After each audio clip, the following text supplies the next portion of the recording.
Halo pemirsa Unhas TV, senang sekali saya Zara Sabita Suceng dapat kembali menjumpai Anda dalam Unhas Daily. Dalam beberapa menit ke depan kami akan menyajikan berita-berita terpercaya hanya untuk Anda. Pembangunan ibu kota Nusantara di Kalimantan Timur tidak hanya menjadi tonggak sejarah dalam infrastruktur, tetapi juga mendorong lonjakan pertumbuhan ekonomi di wilayah tersebut. Menurut data Badan Pusat Statistik, pertumbuhan ekonomi Kalimantan menguat sebanyak 5,43%, membuktikan dampak positif dari proyek mega infrastruktur ini. Lantas, bagaimana tanggapan dari pakar ekonomi terkait pembangunan IKN? Simak berita selengkapnya untuk Anda. Pemerintah sedang gencar memajukan pembangunan ibu kota Nusantara atau yang dikenal dengan IKN di Kalimantan Timur, yang juga ikut mendorong pertumbuhan ekonomi di wilayah tersebut. Data Badan Pusat Statistik melaporkan bahwa pertumbuhan ekonomi Kalimantan menguat sebanyak 5,43%, dan salah satu pendorong kenaikan ini terkait dengan pembangunan IKN. Tren pertumbuhan ekonomi di Pulau Kalimantan telah menunjukkan peningkatan sejak tahun 2022, seiring dimulainya proyek IKN. Pelaksana tugas Kepala BPS Amalia Adininggar Widyasanti mengungkapkan bahwa salah satu faktor yang mendorong pertumbuhan ekonomi di Kalimantan, terutama Kalimantan Timur, adalah kenaikan aktivitas konstruksi sebesar 15,82%. Provinsi Kalimantan Timur juga menjadi penyumbang pertumbuhan ekonomi tertinggi di Pulau Kalimantan dengan kontribusi sebesar 3,24%. Menurut seorang guru besar di bidang ilmu ekonomi keuangan negara atau publik, Fakultas Ekonomi dan Bisnis Unhas, aglomerasi ekonomi di Kalimantan diperkirakan akan menghasilkan sinergi positif antara sektor-sektor ekonomi yang ada, menciptakan lingkungan yang mendukung pertumbuhan bisnis dan investasi. Dengan demikian, pembangunan ibu kota Nusantara menjadi faktor penting dalam menggerakkan perekonomian di Pulau Kalimantan. Dengan terbangunnya itu kemudian tentu ada kebutuhan untuk wilayah itu kan, ya kebutuhan dari dasar sampai yang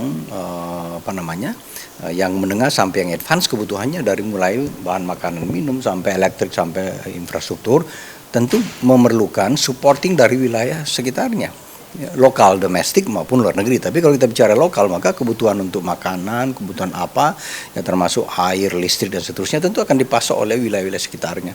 Maka itu akan membuat yang namanya aglomerasi ekonomi. Jadi artinya paling tidak ekonomi di Kalimantan itu akan berkembang karena setiap pembangunan seperti ini akan punya dampak kaitan ke belakang dan kaitan ke depannya. Kaitan ke belakangnya adalah kebutuhan-kebutuhan ekonomi yang dibutuhkan di IKN. Kaitan ke depannya adalah produk yang dihasilkan, jasa pelayanan pemerintahan yang dibutuhkan akan digunakan oleh wilayah-wilayah seluruh Indonesia. Jadi tentu berdampak ya terhadap pelayanan jasa dan lain sebagainya. Profesor Hamid terkait dengan strategi pengembangan ekonomi di Kalimantan, ditemukan rekomendasi yang sangat bernilai terkait penambahan satu kota baru yang dinamakan IKN.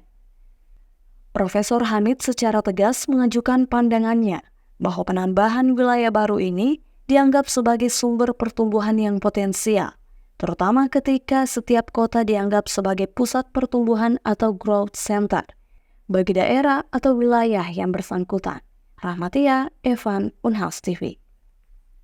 SMA IT Alfitian School Goa melakukan kunjungan profesi dalam rangka Career Week di kantor Unhas TV pada 21 Februari 2024. Pada kegiatan ini, para peserta berkenalan lebih dekat dengan Unhas TV dan belajar tentang dasar-dasar jurnalistik. Berikut liputan selengkapnya untuk Anda. SMA IT Alfitian School Goa dalam rangka Career Week melakukan kunjungan profesi di kantor Unhas TV, Gedung Sains Technopark Universitas Hasanuddin. Para peserta terdiri dari 71 orang, 36 laki-laki dan 35 perempuan. Kegiatan ini berlangsung dengan 2 sesi. Sesi pertama dimulai dengan para peserta laki-laki dan dilanjut sesi kedua dengan peserta perempuan. Pada kegiatan ini, para peserta menerima materi tentang dasar-dasar jurnalistik dan tentang dunia komunikasi, serta mengenal lebih dekat dengan Unhas TV. Mereka belajar terkait teknik penggunaan kamera, prosedur meliput, menjadi news anchor, dan banyak lagi. SMA IT Alfitian School Goa dalam kegiatan ini memberikan cenderamata kepada Unhas TV sebagai tanda terima kasih. Oke, harapan kami siswa-siswa mendapatkan banyak referensi terkait dengan profesi yang mungkin akan mereka jalankan ke depan. Jadi kami sampaikan terkait dengan pilihan profesi dan mereka langsung lihat proses kerjanya agar mereka terbayang nanti ketika memilih sebagai profesi jurnalis, mereka ada gambaran secara utuh apa yang akan mereka lakukan ketika lulus studi. Nurul Ruas Al-Rashid berharap bahwa para siswa SMA IT Alfitian dapat menerapkan teori dan hal-hal yang telah mereka pelajari di Unhas TV. Karena kedepannya, SMA IT Alfitian akan memiliki unit untuk membuat produk jurnalistik terhadap semua kegiatan SMA IT Alfitian. Yang pertama tujuannya supaya peserta didik mampu mempunyai gambaran terkait cita-citanya dan mempunyai mimpi besar. Kemudian yang kedua memberikan pemahaman terkait berbagai profesi yang mungkin akan digeluti di masa yang akan datang sehingga peserta didik tidak bingung lagi memilih profesi-profesi apa saja yang mereka akan geluti kelak. Hasrianti berharap kepada para siswa agar dapat bertambah wawasan dan pengalamannya dari kegiatan ini, serta terbentuk semangat yang kuat untuk terus menimba ilmu ke depannya. Zara Sabita Suceng, Tasnia Ramadhani, Unhas TV. Pemirsa, dalam upaya menghasilkan informasi yang cepat, tepat, akurat, dan memiliki jangkauan yang lebih luas, BMKG mengembangkan sistem peringatan dini bahaya geohidrometeorologi melalui penerapan teknologi canggih seperti superkomputer, kecerdasan buatan, Internet of Things, dan Big Data.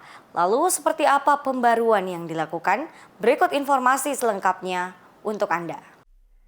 Badan Meteorologi, Klimatologi, dan Geofisika terus mengembangkan sistem peringatan dini multibahaya geohidrometeorologi untuk menjamin keselamatan masyarakat. Menurut keterangan tertulis yang dikeluarkan pada Minggu 4 Februari 2024, sistem ini sudah aktif sejak tahun 2008 dan kini mengalami pembaruan melalui penerapan teknologi canggih seperti komputer, kecerdasan buatan atau artificial intelligence, Internet of Things atau IoT, dan Big Data. Kepala BMKG Dwi Korita Karnawati menyatakan bahwa pengembangan ini bertujuan untuk meningkatkan kehandalan informasi yang dihasilkan oleh BMKG. Proyek ini dikembangkan melalui Project Indonesia Disaster Resilience Initiative yang didanai oleh World Bank. BMKG menargetkan bahwa tahun 2026, peringatan dini tsunami dapat disampaikan dalam waktu 3 menit setelah terjadi gempa bumi. Sementara itu, peringatan dini cuaca ekstrim diharapkan dapat disebarluaskan dalam waktu sepekan hingga 3 jam sebelum kejadian. Dwi Korita menjelaskan bahwa BMKG sedang fokus pada peningkatan sistem peringatan dini gempa bumi dan tsunami dengan merapatkan jaringan sensor pendeteksian gempa bumi, membangun prototipe sistem peringatan dini gempa bumi, serta memanfaatkan kecerdasan buatan, IoT, dan Big Data. Sistem ini diharapkan dapat menyediakan informasi yang cepat dan akurat kepada masyarakat terkait berbagai ancaman bencana alam, seperti gempa bumi, tsunami, cuaca ekstrim, dan perubahan iklim. Rahmatia Taslia Ramadhani, Unhas TV. Dalam rangkaian pertandingan menarik di BRI Liga 1, PSM Makassar akan menghadapi ujian berat saat berduel dengan tim tangguh Bali United pada 24 Februari 2024. Suasana persaingan semakin memanas dan para supporter PSM Makassar pun dipenuhi antusiasme tinggi menyambut pertarungan sengit di lapangan hijau. Berikut informasi selengkapnya untuk Anda. BRI Liga 1 memasuki babak yang semakin menarik dan sorotan kini tertuju pada pertarungan seru antara PSM Makassar dan Bali United yang dijadwalkan berlangsung pada 24 Februari 2024 mendatang. Dua tim ini akan bersaing memperebutkan poin berharga dalam perjalanan mereka menuju puncak klasemen. Pertandingan ini menjadi fokus perbincangan para supporter PSM Makassar yang tidak sabar untuk menyaksikan performa tim kesayangan mereka di lapangan. Pasalnya PSM Makassar telah menang telak atas Persita Tangerang dengan skor 4-0. Dengan atmosfer persaingan yang semakin memanas, para penggemar sepak bola di Makassar diprediksi akan membanjiri stadion dengan lautan merah untuk memberikan dukungan penuh kepada tim kebanggaan mereka. Melihat klasemen sementara, PSM Makassar berada dalam posisi yang menjanjikan, namun Bali United juga menunjukkan performa impresif mereka. Pertanyaan pun muncul, bagaimana strategi yang akan diterapkan oleh PSM Makassar dalam menghadapi tim sekuat Bali United? Siapakah pemain kunci yang akan menjadi penentu kemenangan? Menjelang melawan Bali itu mungkin akan sedikit beda level dari Persita ya. Persita kan kemarin kita membantai ya. Saya rasa wajib untuk tidak ada tawar-menawar untuk meraih 3 poin. Eh, untuk menjaga asa lolos dulu 4 besar. Setelah itu kita eh, apa berpikir untuk mempertahankan gelar. Itu sulit dan jarang terjadi, dan cuman Bali saya anggap di musim 5 tahun yang lalu saya rasa Bali yang stabil aja ya. Stabil aja untuk mendapatkan 2 gelar pada saat itu. Untuk menjelang melawan Bali ya, harapan saya bermain konsisten aja dengan hasil kemarin Persita. Kita harus konsisten dan kalau kita konsisten insya Allah kita dapat 3 poin. Menyambut pertandingan ini, Alis, sapaan akrabnya, yang merupakan anggota komunitas Red Gang PSM, juga salah seorang supporter PSM Makassar, diwawancarai dan menyampaikan harapan serta keyakinan mereka terhadap PSM Makassar. Dirinya yakin PSM Makassar mampu tampil gemilang dan meraih kemenangan. Supporter setia selalu mendukung mereka, baik di stadion maupun di luar lapangan. Pertarungan sengit antara PSM Makassar dan Bali United bukan hanya sekedar pertandingan, tetapi juga sebuah pesta sepak bola yang menggema di hati para pecinta olahraga ini. Bagaimana kisah seru pertandingan ini akan berkembang? Jawabannya akan terungkap saat peluit pertama berkumandang pada 24 Februari 2024. Feni Septiani Samuel, Taslia Ramadhani, Unhas TV. Baik pemirsa, berita tadi sekaligus menutup perjumpaan kita hari ini. Terus saksikan Unhas Daily hanya di Unhas TV. Saya Zara Sabita Suceng beserta para kru yang bertugas. Pamit undur diri dan sampai jumpa.